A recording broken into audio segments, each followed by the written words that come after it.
Welcome to Luca is a billionaire, where the only thing I invest in is your answers. You'll start by preparing the cluster namespace and encoding the secret.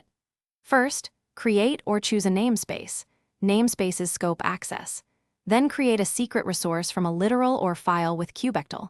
This stores base 64 encoded data so pods can consume it.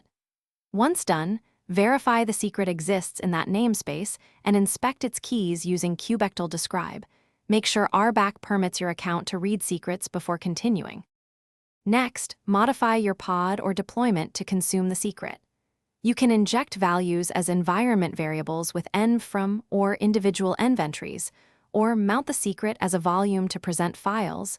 Choose based on secrecy and app expectations. If pulling images from a private registry, add image pull secrets to the service account. Make sure to update the deployment spec and rollout restart the pods, so the new secret is picked up by running. Finally, lock down and validate.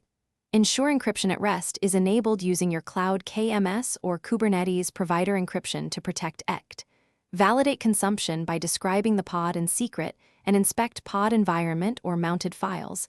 Check logs to confirm no permission errors. If something goes wrong, the key troubleshooting tip is to verify RBAC and service account access. Lack of permission is the most common blocker. Fix role bindings, then restart the pod to reevaluate access. Thanks for watching and please subscribe. It's the best investment you'll ever make.